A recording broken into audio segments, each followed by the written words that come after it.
스티브 도나우라고 하는 사람이 사막을 걷는 6가지 방법이라는 책에 이런 얘기를 하고 있습니다.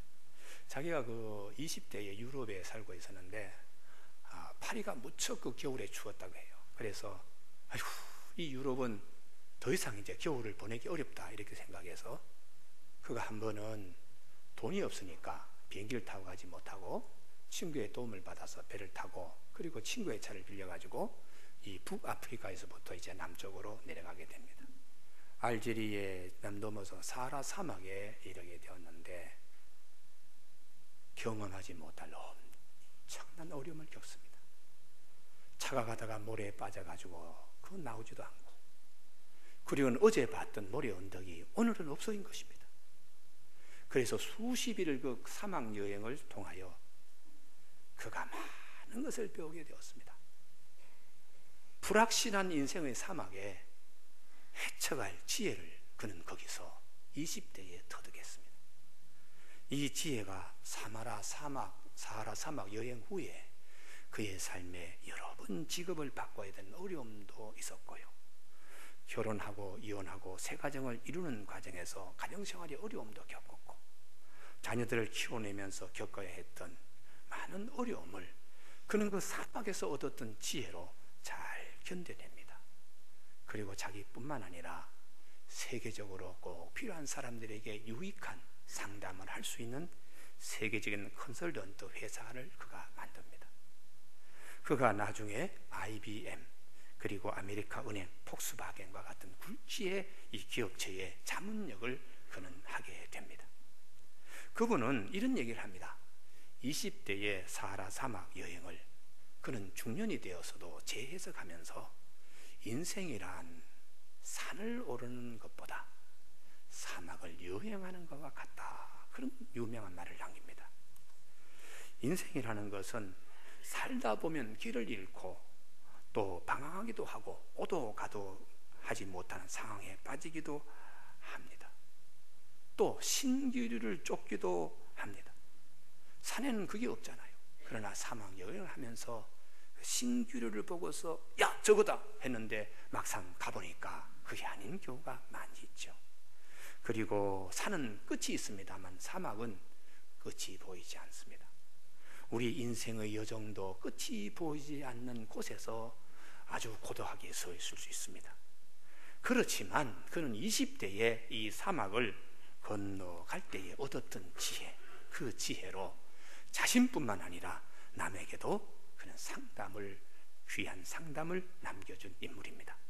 그분이 쓴 책에 보면은 제일 첫 번째 지혜가 무엇인가?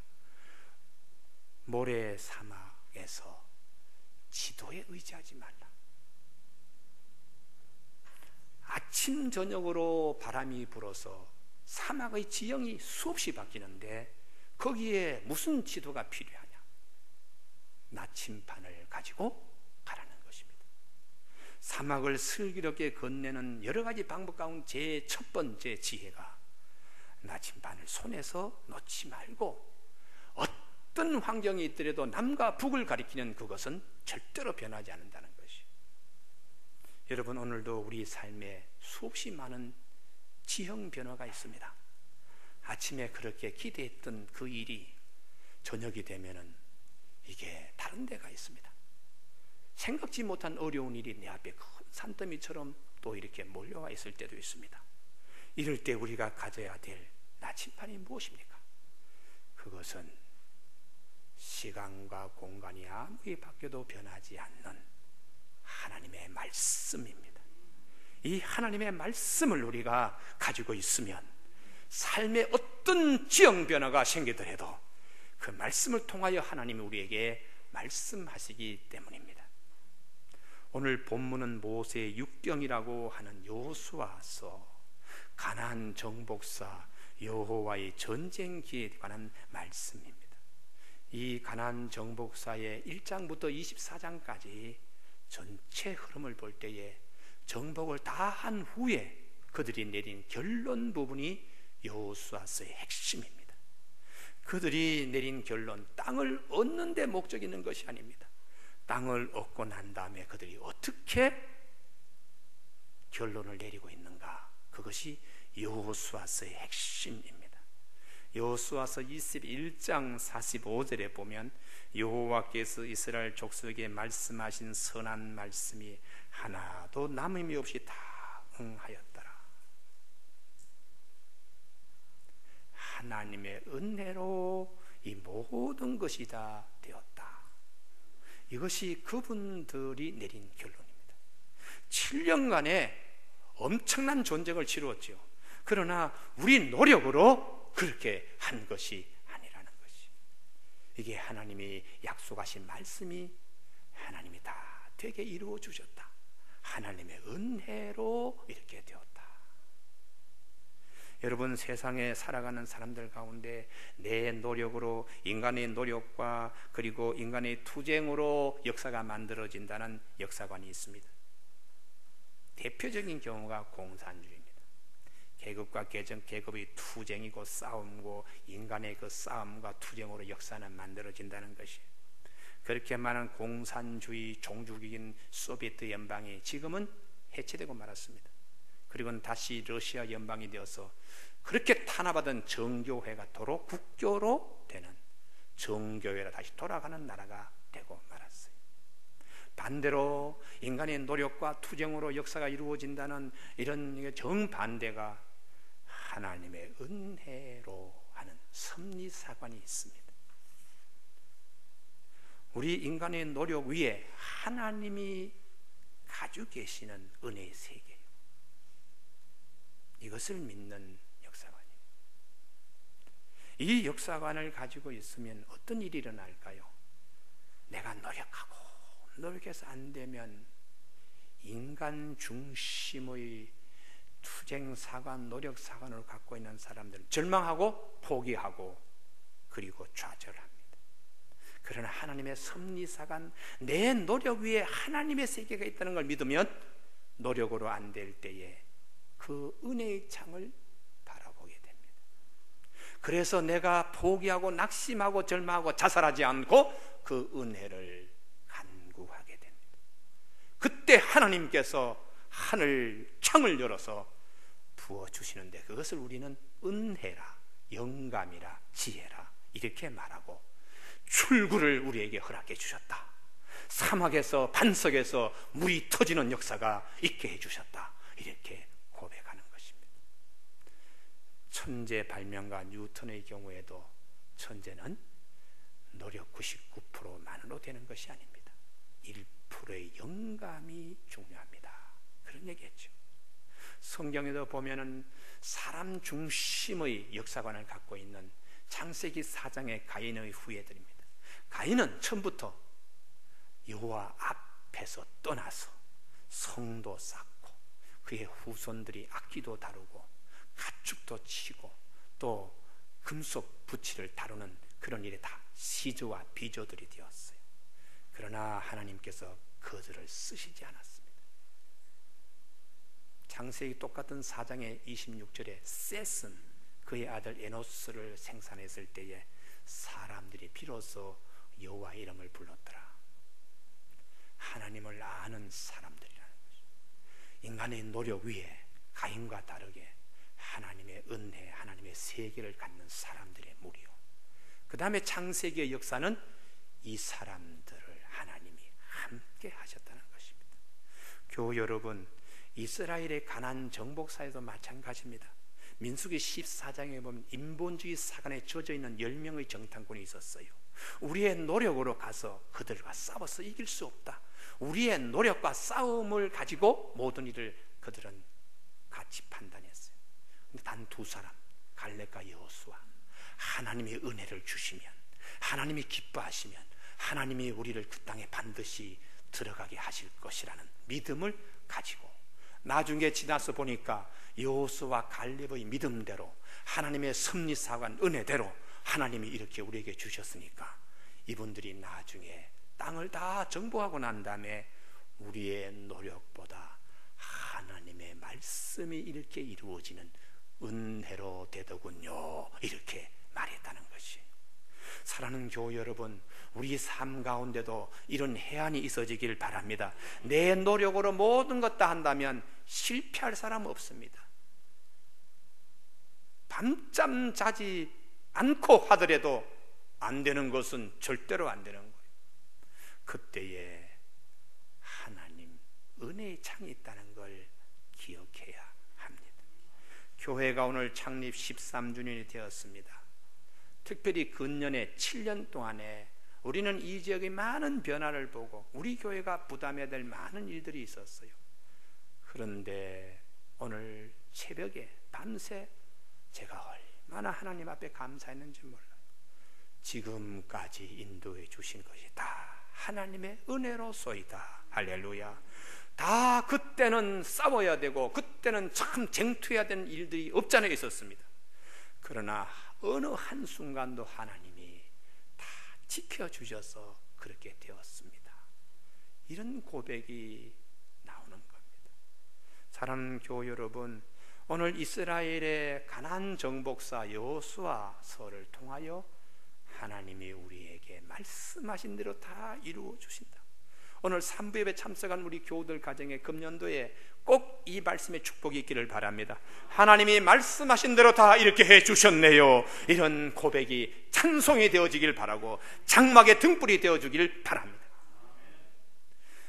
여호수아서의 두 번째 큰 영맥이 있습니다. 그것은 하나님께서 은혜를 먼저 주신, 하나님의 축복을 먼저 받은 자들이 앞장서서 거룩한 희생을 치렀다는 사실이, 이분들이 저 애굽에서 남아서 광야를 거쳐서 가나안 땅을 향하여 가는데 요단강 동편에 머물렀을 때, 그때 길리앗이라는 하는 지역에서 누벤과 므낫세 반지파와 갓지파가 이구동성으로, 아니 요단강 서쪽을 건너가지 않아도 돼, 가나안 땅 들어가지 않아도 돼, 여기가 참 좋은데 동편이, 이 목초지파 우리 수많은 이 가축들을 여기서 먹이고 우리 아이들을 여기서 키우면 얼마나 좋겠어. 모세에게 찾아 나가서 사실대로 얘기합니다. 우리에는 가축이 많습니다. 어린 자녀들도 있습니다. 어떻게 데리고 저기까지 갈 수 있습니까? 이 먼 길을. 우리는 여기가 우리의 터전으로 삼겠습니다. 모세가, 아니 중간에 이렇게 하면 안 되지. 그럴 때 그분들이 이구동성으로, 아닙니다, 우리가 전쟁을 서쪽에 들어가서 할 겁니다. 우리는 여기다가 우리 아이들과 가축들을 풀어놓고 우리가 앞장서서 전쟁의 선봉에 서서 우리가 그 땅을 다 차지할 때까지, 하나님의 말씀이 이루어질 때까지 우리는 절대로 물러서지 않겠습니다. 그때 모세가, 그러면 그렇게 하시오. 이렇게 해서 그들이, 모세는 죽고 여호수아 시대에 여호수아가 지도자로 앞장설 때에 요단강 물이 철철철철 넘쳐서 어느 누구도 감히 요단강 강가에 근접하기 어려웠어요. 근데 하나님께서 말씀하시기를, 제사장이 제일 먼저 발을 디뎌라. 믿음대로 발을 디뎠더니 요단강 물이 착 마른 땅이 되어버린 겁니다. 저 상류에서 흘러나오는 물이 벌써 끊어져서 이들을 시험하고 있었어요. 그런데 그때에 제일 먼저 앞장선 사람들이 요단강 동편에서 땅을 얻었던, 그리고 우리가 선봉이 되겠습니다는 그들, 누벤 지파와 갓지파, 므낫세 반지파가 선봉의 제일 앞에 섰다. 여호수아 4장 12절에서 4만 명이 그렇게 섰다고 증거해 주고 있습니다. 여러분, 이것을 우리는 기득권층의 거룩한 헌신이라고 얘기할 수 있습니다. 우리 사회에 정말 필요한 것은 하나님이 먼저 축복해 주신 기득권층이 거룩한 희생과 헌신이 있어야 합니다. 이스라엘 백성들의 역사는 이 점에 주목하고 있습니다. 그런 점에서 우리나라의 역사는 좀 성숙해질 필요가 있습니다. 새 정부가 들어서서 이 사람 저 사람 각 부처 장관, 총리 이분들의 신상을 터는 일에 살피면 실망스러운 분노가 있습니다. 특별히 청년층들의 분노가 있습니다.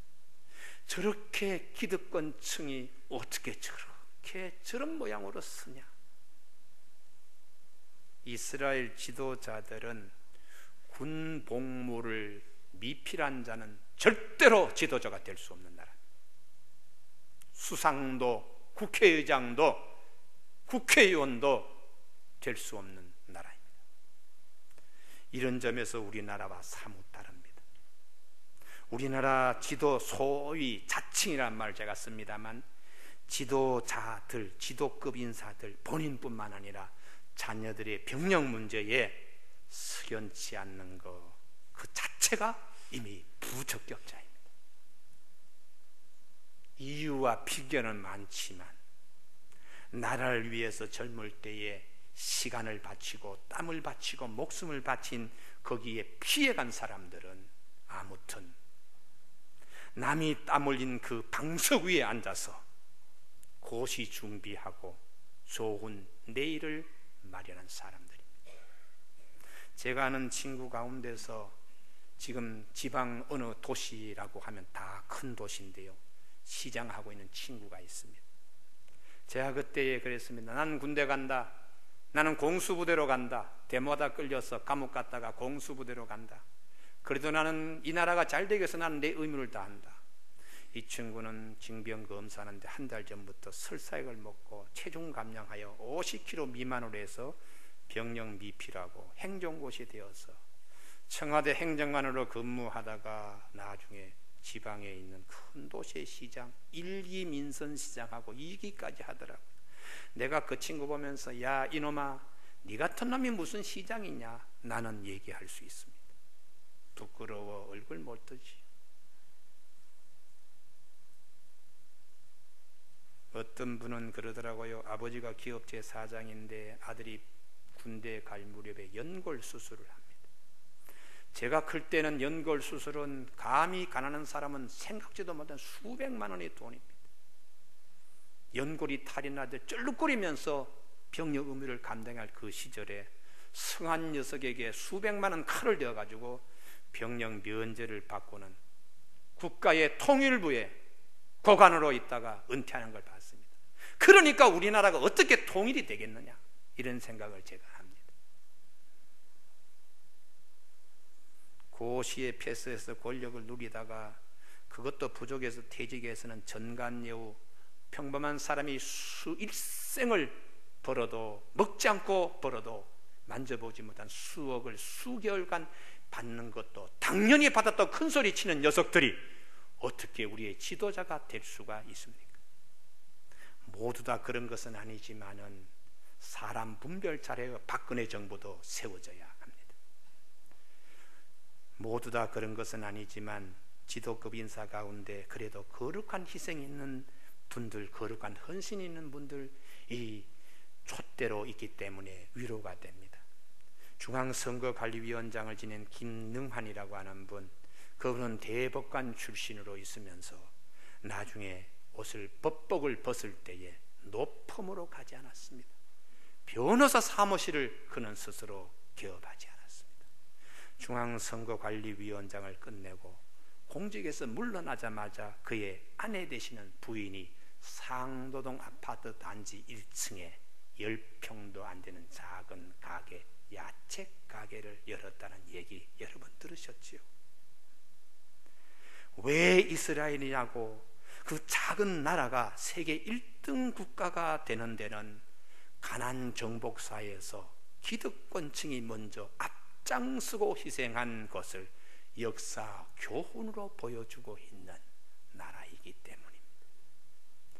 나라가 찢겨서 2000년의 세계에 그들이 디아스포라라 살더라도 그들의 정신세계는 그러한 조상들이 아주 귀한 보석처럼 그들의 가슴에 새겨져 있는 것입니다.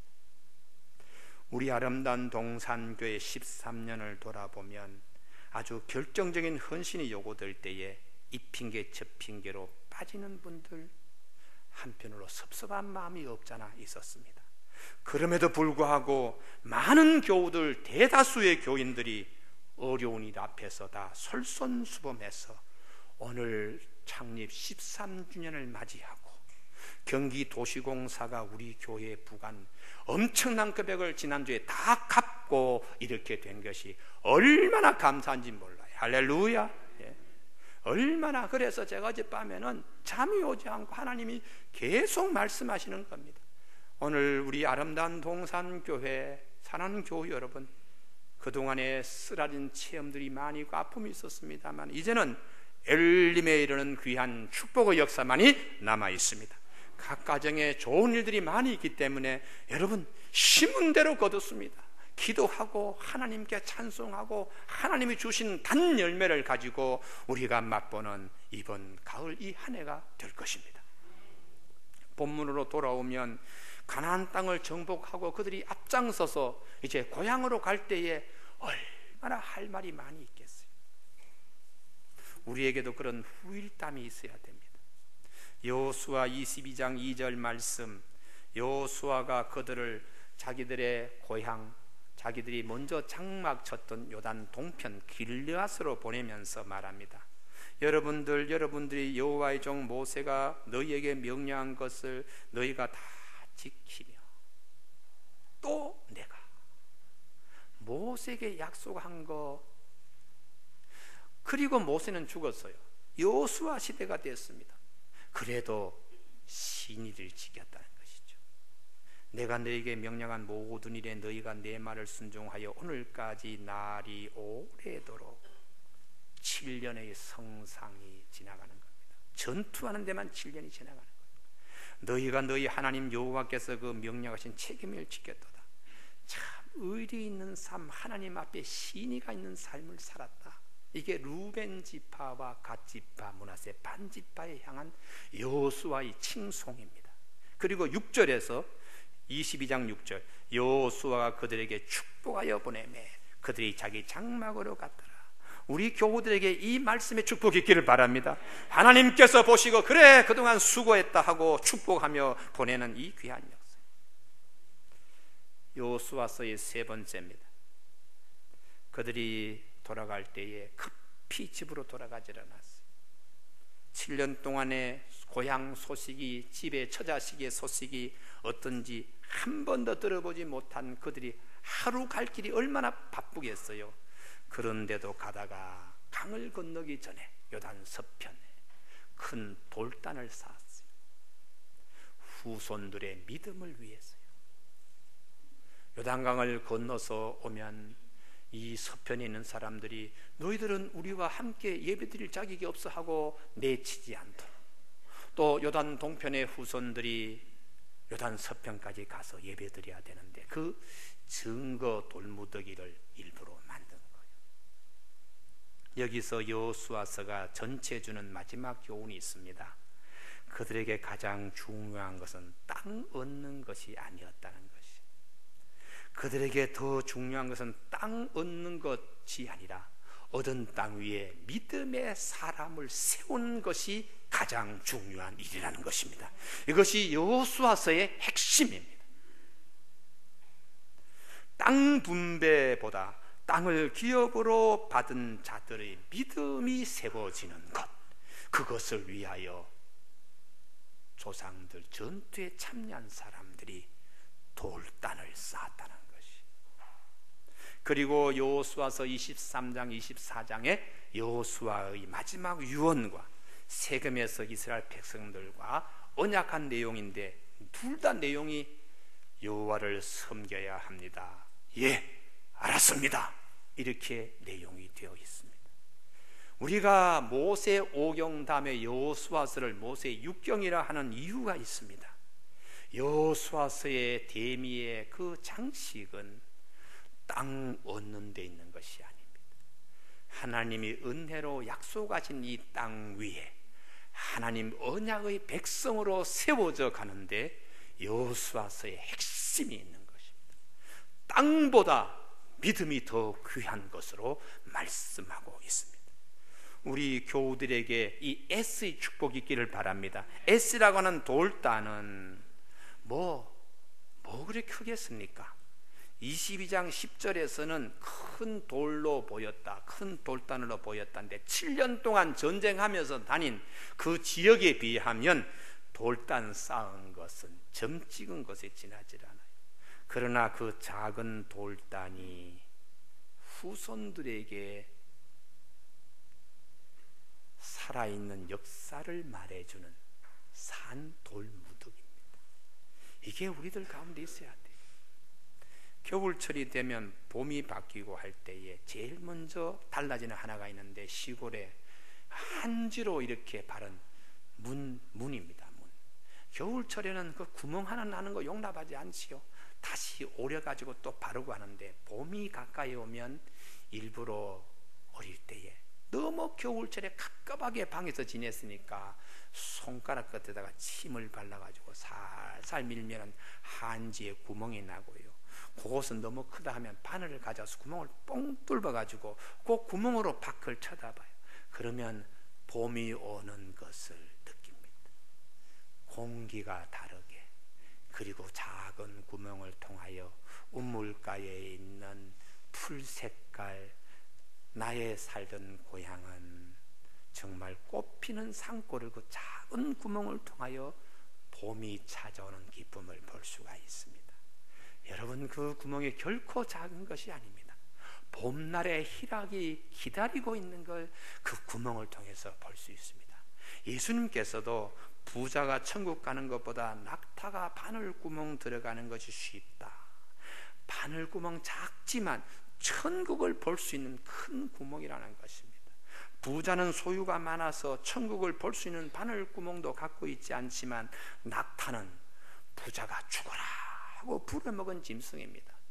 부자의 짐, 부자를 또 지고 다니고 밤낮 주야로 먼 길 뜨거운 사막도 부자가 그냥 가라 그러면 예 하고, 낙타 같은 인생이라도 천국을 볼 수 있는 작은 구멍이 있는 자, 그가 복되다는 것이죠. 사랑하는 교회 여러분, 주님이 누가복음 12장 15절 사람의 생명이 그 소유에 넉넉한 데 있지 아니하다. 천국을 보는 구멍, 창을 바늘구멍이라도 가지고 있는가, 그게 중요하다는 것입니다. 돌제단이 뭐 그렇게 크겠습니까? 그러나 그 돌제단을 통하여 후손들이 볼 수 있는 하나님의 역사, 은혜의 세계를 보게 하는 돌제단이라는 것이 죽은 돌이 아닙니다. 역사라는 시간 속에 파묻혀 있는 전쟁사가 아니고, 이 돌단을 통해서 언제든지 오늘 우리를 새롭게 하는 산 얘기를 해줄 수 있는 그 돌단을 조상들이 쌓아라는 것이. 그리고 이 돌단은 전투에 참여한 손으로 쌓은 제단입니다. 아주 소중한 전쟁에 그 손을 썼던 그 손으로 우리 후손들의 내일이 잘 되도록 돌단을 쌓은 겁니다. 그래서 더 값지고 귀한 것이, 사도 바울이 전도여행 3차 여행을 마치고 급히 예루살렘으로 돌아갈 때에 에베소의 지도자들을 터키 앞바다에서 만납니다. 그때 사도 바울이 한 얘기요, 여러분들 사도행전 20장 34절입니다. 여러분이 아는 바와 같이 이 손으로 나와 내 동행들이 쓰는 것을 충당하여. 그리스 사회, 헬라 사회, 로마 사회에서는 육체 노동을 천히 여겼는데, 그 귀한 사도 바울이 손수 손에 여기저기 터지고 여기저기 몽환이 난 그 손, 거친 손을 보여주면서 내 손으로 라는 말을 했어요. 여러분, 우리 교우들에게도 이 귀한 손이 있기를 바랍니다. 자랑스러운 손으로, 내 자녀들의 후일을 위하여 자랑스러운 손으로 수고한 거 결코 헛되지 않습니다. 하나님이 다 그것을 보세요. 나중에 사도 바울은 내 몸뚱아리가 그렇다는 거예요. 내 몸에 그리스도의 흔적을 가지고 있다. 하나님을 기쁘시게 하기 위하여 여기저기 전도하면서 돌에 맞기도 하고 죽을 경험도 여러 번 하고, 동족의 태장에 41 가만 매를 여러 번 맞기도 하고, 수없이 온몸에 그냥 상처투성이, 마음에도 상처투성이지만 하나님 앞에서 자랑스러운 것이라는 것. 사랑하는 교우 여러분, 우리에게도 이 영적 전투에 쓰던 손으로 우리 후손들을 위하여 좋은 것을 쌓는 우리 교우들이 다 되시길 바랍니다. 부끄러운 손이 아니라 자랑스럽고 수고한 손으로 그렇게 하십시오. 마지막으로 은금부화를 잡았던 손으로 은금부화를 손에 놓고 돌단을 쌓았습니다. 22장 8절을 보시면 여호수아가 이들을 돌려보낼 때 빈손으로 돌리지 않았습니다. 노획물을, 전쟁 전리품을 선물로 주셨는데 거기에 보면 은금, 구리, 쇠, 의복 수없이 그냥 그들에게 줬어요. 그때의 손에는 다 은금을 다 들고 있었을 것입니다. 그거 내려놓고, 은금이 중요한 게 아니다, 우리 후손들의 믿음을 위하여 돌 쌓는 것이 중요하니까 은금 내려놓고 돌 쌓았다는 것이죠. 이게 우리의 가슴에, 정말 우리 가슴에 그냥 새겨지는 불같은 말씀이 되기를 바랍니다. 우리 후손들의 믿음이라면 은금도 내려놓고 돌 쌓는 그 믿음으로 그분들이 에시라고 하는 돌단을 쌓았다는 것이죠. 대한민국의 믿음의 명문 가정, 김응선 장로님 가정 아시죠? 일생 양복 한 번 입지 못한 장로님이세요. 구남매를 믿음의 용사들이 될 수 있도록 눈물 흘리며 그 손으로 일하신 장로님 가정에, 그 교회의 목사님이 장로님 양복 입지 않고 어떻게 기도하러 올라오십니까? 그 수모를 듣고서는 뒤에서 날마다 옵니다. 9남매를 키우면서 내가 언제 양복을 해 입을 수 있습니까? 하나님, 그러나 내 자식들은 믿음의 좋은 자식들이 되게 하여 주옵소서. 그걸 읽은 이 9 아들, 딸들이요, 그냥 크지 않습니다. 아버지의 눈물과 아버지의 기도를 마음에 늘 새기면서 열심히 해서 가정에 매산 고등학교에 교장 선생님도 나오고, 우리 중앙정보부 안기부의 부장, 법무부 장관 했던 분도 그 가정에서 나오고, 국회의원도 나오고, 기업체 사장도 나오고, 아들, 딸들이 다 교회에 중직자가 된 귀낭의 신앙의 명문 가정 김응선 장로님의 가정이 있어요. 이제 결론을 맺습니다. 우리의 남은 삶을 내가 어떤 나침반을 가지고 가야 될 것인가? 후손들을 위해서 내 손으로 쌓을 것은 무엇인가? 한번 생각하는 우리 온 교우들 되시기를 바랍니다. 기도하시겠습니다.